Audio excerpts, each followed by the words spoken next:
And now, delivered to you straight from the 505's most news-biting source of tainment, it's the New Mexican Inquisition with Danger Caveros.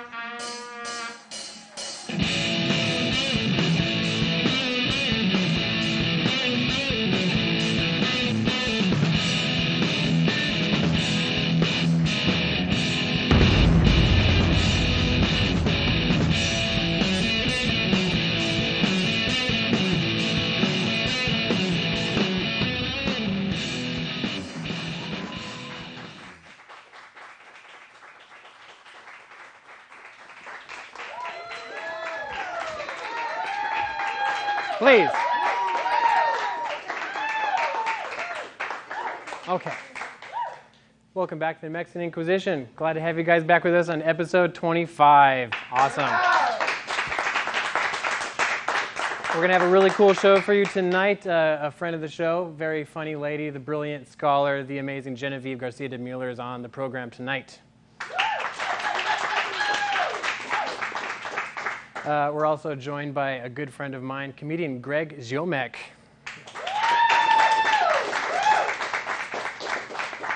As well as from New Mexico Working Families, the amazing Eric Griego, ladies and gentlemen. He is with us.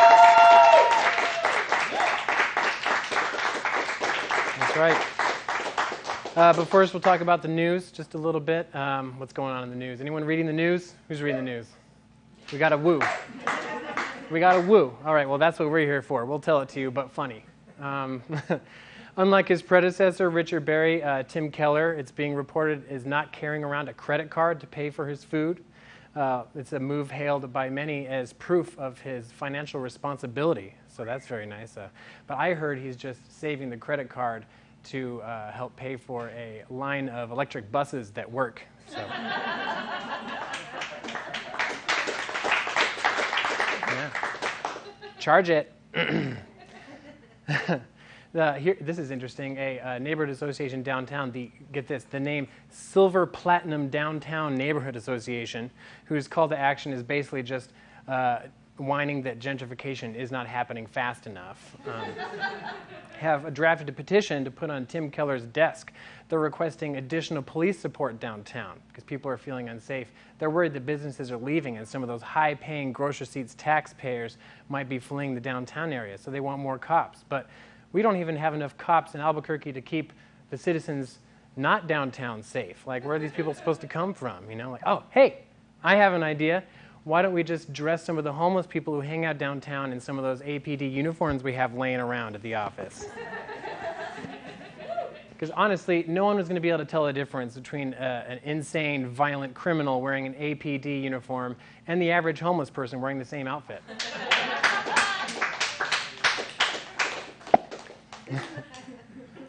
This is interesting. From the start of May to the end of June, APD has seen an increase in children being left in hot cars around Albuquerque. Albuquerque, come on now. Hey, Albuquerque. Leaving a hot pet or a child in the car is not an adequate or appropriate car theft prevention mechanism, okay? Just go buy a club like everyone else does, okay? They retail at $19.95 at Walmart. Just don't get your car stolen while you're inside, okay? You have one more trip to do, and then you have the club, then you're good. According to the National Census Bureau, New Mexico's population is skewing towards the elderly. I said the population is getting old. No, forget it. Just forget it. Forget it like the youth forgot New Mexico and left for better jobs elsewhere, you know? Forget it like you forgot your kid in the hot car. Forget it like APD forgets to turn their body cameras on. Just forget it. Candidate for New Mexican Governor Steve Pierce has signed Grover Norquist's pledge opposing tax increases. That's right. It's a move to please his already radical, government-hating base, and it's sure to work. If you're not familiar with Grover Norquist, he's the one who famously said in an NPR interview, "I'm not for abolishing the government. I'm just for downsizing it so that it's the size that I can drag it into the bathroom and drown it in the bathtub." Grover Norquist, what a darling. So Steve Pierce, by signing this pledge, is essentially saying that to a state of poor people with a crumbling education system that he doesn't want to kill New Mexico, he just wants to hold under the water until it stops moving. Good luck finding the water in a drought of all godforsaken times. Come on, Steve Pierce. A little bit of good news. A federal judge has ruled that all children being held at our borders must be returned to their parents within 30 days. Or what? The pizza's free? Come on. Give the children back. Come on, guys. We got a great show for you tonight. Stick around after these brief messages. We'll be right back.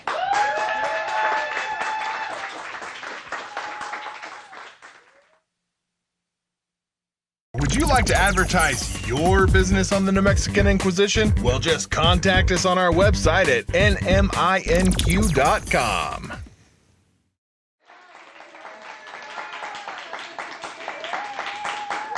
All right. Welcome back to the New Mexican Inquisition. I'm your host, Danger Cavaros. We have a news-biting panel of guests on the show tonight. To my right, comedian, activist, scholar, the very funny, the very brilliant Genevieve Garcia de Mueller is on the panel. Say hello. Thanks for coming on the show.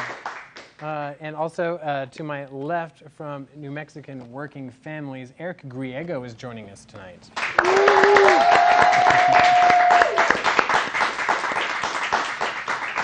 And of course, he warmed up the crowd. Very funny man, comedian Greg Ziomek is with us. Say hello, Greg.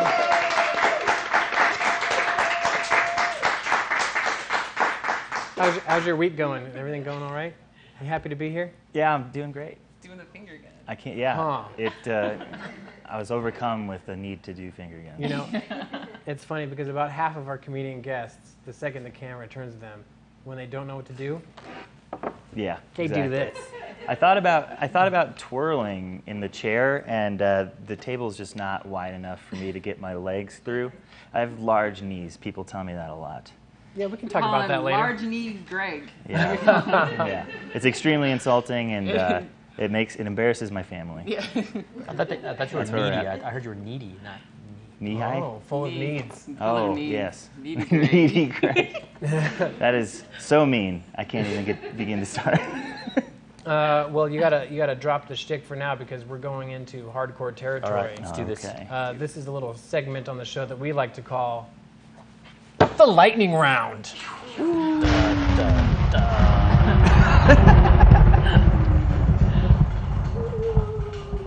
Okay.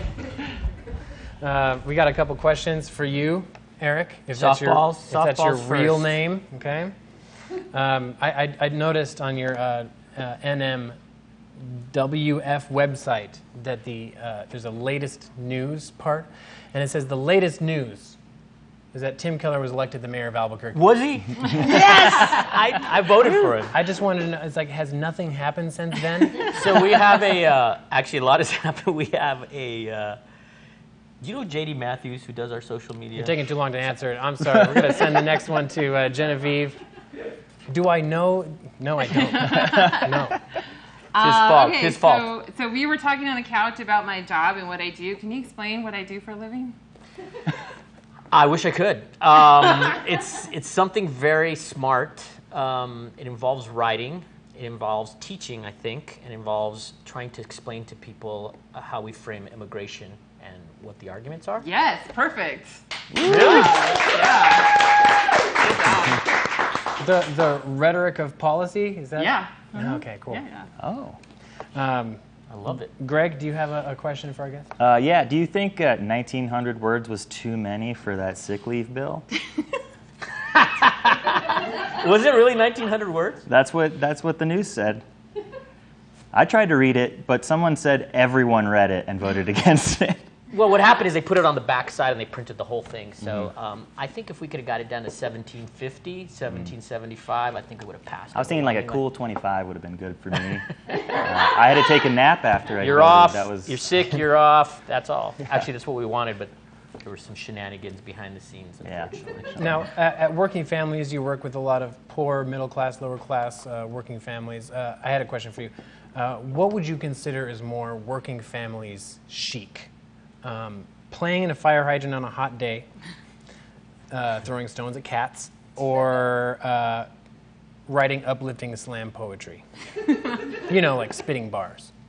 Like the fire hydrant on a hot date, did you say? Or Hot on a day. hot day? Hot day. Oh, on a hot date. Because I was thinking that'd be a hot date, going on a fire hydrant. I'm anti-rock throwing, so it would definitely not be that. And then I think you kind of lost me on the third one. So All right, well, that's okay. so I think the fire hydrant. That's always Fire hydrant. Yeah, very working Fire class hydrant. chic. Yeah, that's good. Genevieve. What's the best way to close the wage gap? Is it just me getting 30% of all men's salaries, or? Is there a wage gap? Yeah, there's a wage gap. Oh, no. Is that only in academia, or is that? There's a huge wage gap. Women get only 70% of what men make. So what do you think is the best way to close that wage gap? Start electing more women. First of all, because there clearly is a bias among the people who are making the decisions, and I think if more women were actually making decision makers, policy makers, I think it'd be amazing how different things would be, right? Good. There was a pause there. I was like, you guys are going to clap for that. Come on. Greg, do you have a question? Yeah, what could I do to make you pro rock throwing?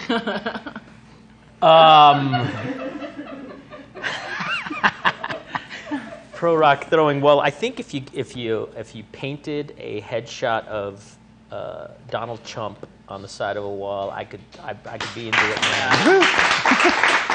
I'd be there all day long. With all due respect. Our studio audience just applauded stoning the President of the United States. Yes. All right. If I'm not mistaken. I didn't say any of those things. I just mentioned throwing rocks. I know. I'm not sure if that's halal, but You could totally throw it out an image of him. I mean, I guess it beats the. well, you know, as we cycle through images of the president, and today we have George W. Bush on the wall here today. I love that guy. He's real fiduciary. Nuclearly speaking. I didn't know you did a spot on W. I love him. Hey, I love him. That's a really bad dub, man. That's really dumb. Yeah, You got to move your shoulders, Michael. it checks Yeah. out for the lightning round. There it is. I have a Quick question. draw. Quick draw, George. Now, New Mexican working families, are you suggesting that every member of the family works, including the children? We are anti-child labor. It's one of our fundamental principles. So working families is a way of describing, using other words, what we think average folks are, who work for a living, should get a lot more attention than they do get. Because I had an idea for a screenplay called Average People about a whole family of janitors. A whole family of janitors. Next question. If we painted I'm Donald pro-janitor, Trump on man. the I'm wall pro-janitor. and we threw rocks at him, what part of his body would be the target? What would be the bullseye? Well, there's some parts that'd be easier to hit than others. I won't say which ones I think those will be, but and I would like to say his spine, but I don't think he really has one. Brain would be tough to hit. I think the midsection would be tough to hit. Hands would definitely be tough to hit.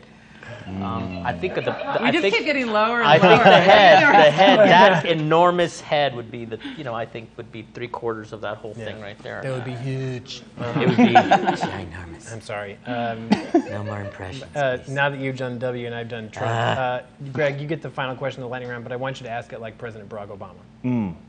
Well, That was good so far. okay. He does that a lot, right? No? Sure. Yeah. Well, if we took a picture together after the show, is it okay with you if I just tag the Dos Equis man instead? Well, I want to say it's a good point. Well, that was a very bad Barack Obama. We're trying to do some Barack Obama. I aspire to be like him, actually, and I'm getting grayer like him too. Stay thirsty, my friend. I will. Well, that's all the time we have for our lightning round. We'll be right back after these brief messages from our sponsors.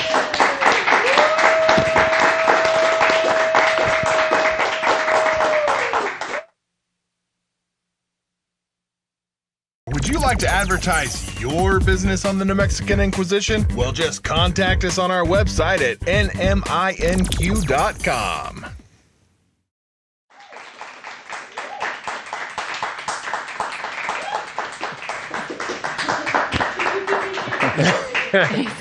We're having a really silly time here on the New Mexican Inquisition. Welcome back to our guest panel. We are here with New Mexico Working Families, Eric Griego.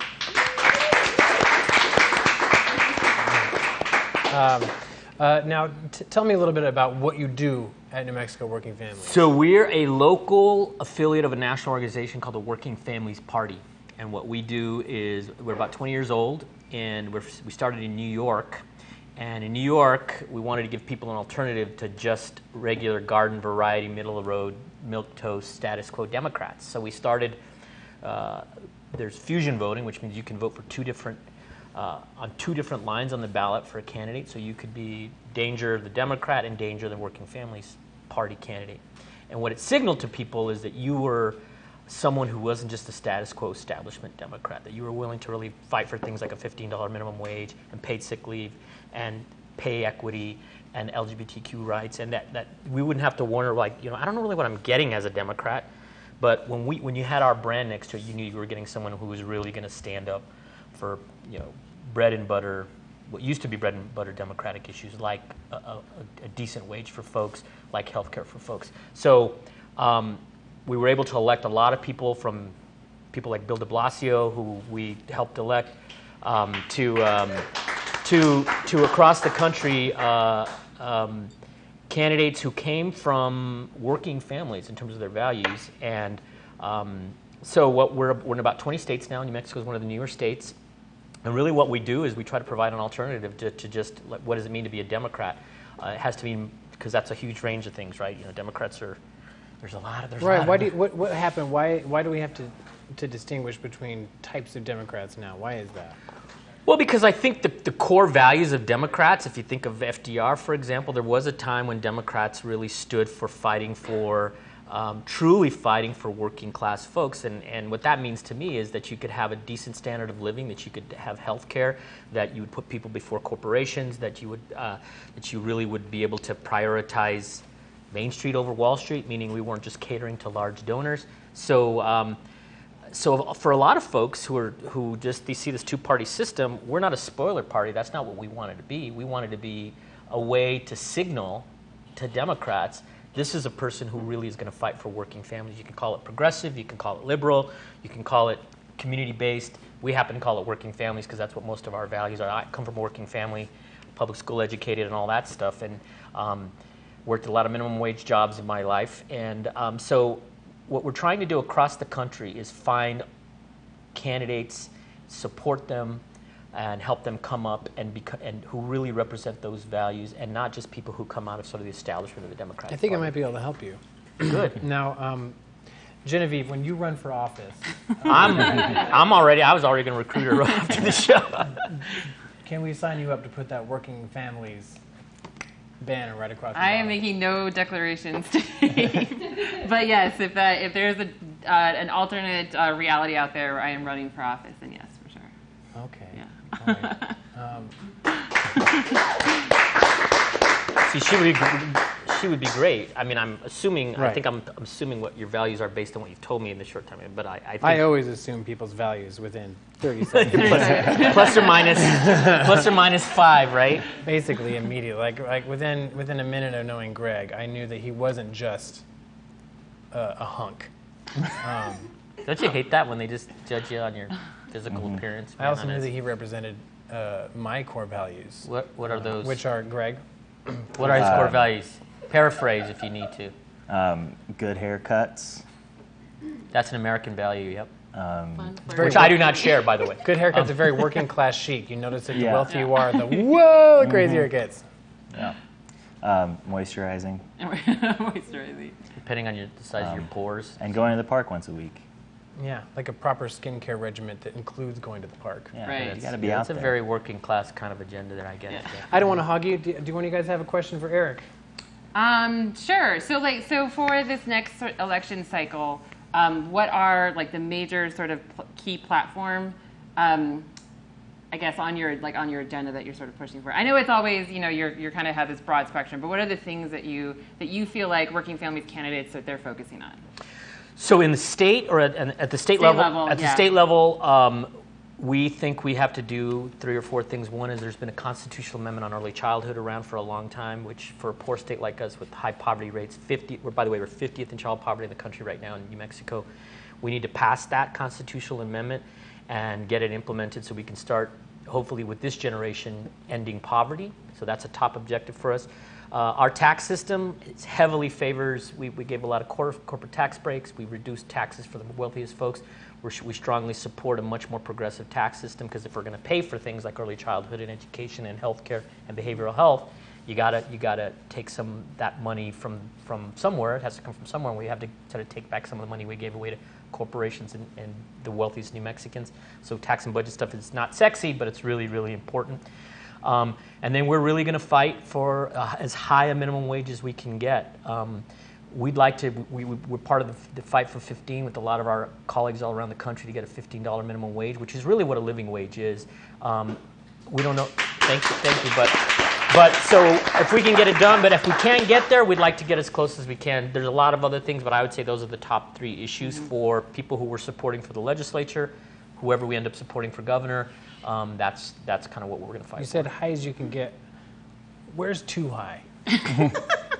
No, I'm saying this. $15 is what we think is a living wage, but we don't. There is not the political will, including Michelle Lujan Grisham, is not in support of going that high. I don't think that's too high, but a lot of elected officials and Democrats again think that we need to be at $9, $10 an hour.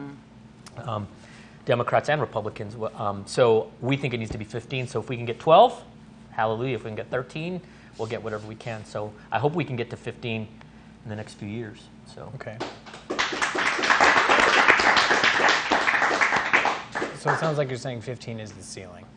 I'd like to see it higher, but remember, this is the minimum wage, so we're talking about a floor, not a ceiling. Right. So this would be the minimum wage. Hopefully people would pay a lot more than that. Okay. People like janitors, nobody should make less than $15 an hour and have a decent standard of living. So. That's right. So what do you think about Steve Pierce signing this Grover Norquist thing? Am I even saying that right? Do I need to worry that I'm saying Grover thing right? Norquist. I'm not surprised, but it's a problem for us. And if no matter what you believe, if you are a fiscal conservative and don't believe that we have to invest in human capital, children, families, infrastructure, and that's how we're going to grow the economy, that you just fundamentally don't understand how government works. And Steve Pierce, you can talk about not raising taxes, but we're a poor state, and the way you get out of this cycle of poverty is not continuing to give tax breaks to the wealthiest and to corporations. What you do is you actually take that money and you reinvest it in your population. Human capital is just basically investing in us, and then infrastructure, hard infrastructure, bridges, roads, a public transit system that works. Hopefully, things like that. Charge it. And so, because that puts people to work, but it also stimulates your economy and it creates jobs, including for working families. So I think he's completely misguided.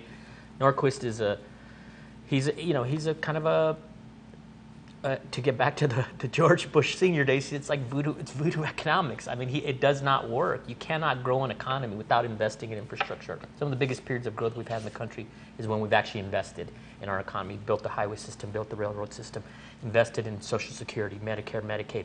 Those things actually grew our economy. A public school system. So it costs money to really grow your economy. Not cutting taxes does not grow your economy. That's right. Do either of you have another question?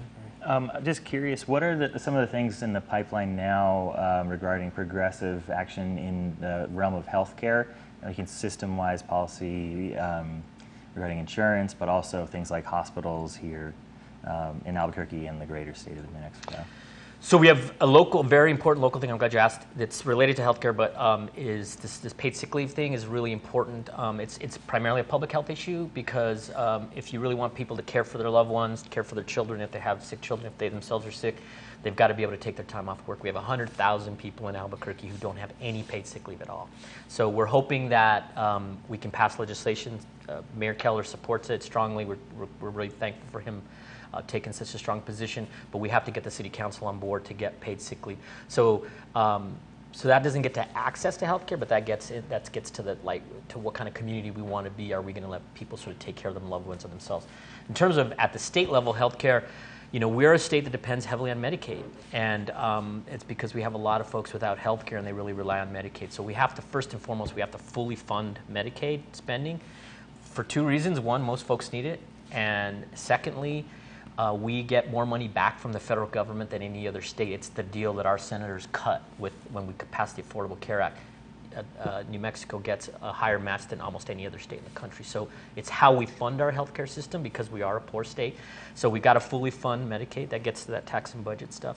And then probably third is we've got to build out our behavioral health system. I mean, we all joke about how tough it is with the homeless population and so on, and I get it. I live down here, but at the heart of that issue is a really failing behavioral health and mental health care system, right? Folks who need help with addiction, folks who need help with meds, folks who need help it's very hard to get. And if we really invested in that, I think a lot of our homeless situation, a lot of the crime, a lot of the violence that we see actually would be really minimized. I mean, we're always going to have some, but this is fundamentally a behavioral health, mental health crisis that we have in our state, in our city. Yeah,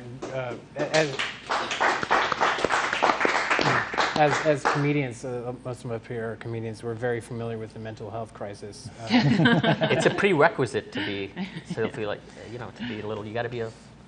Well, I want to thank you again for coming on the show. We're just about out of time on the Inquisition. I want to thank our guests, Jen and Greg.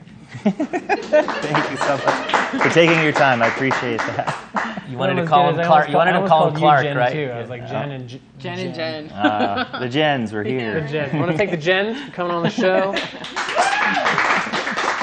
Make sure to check out Greg's comedy series, Greg's Comedy Friendship, coming to a local house near you where comedians perform in anybody's house. You have to check it out online. And thanks again for coming on the program. Yeah, thank you for having me. I really appreciate it. Check us out next time. Don't go anywhere.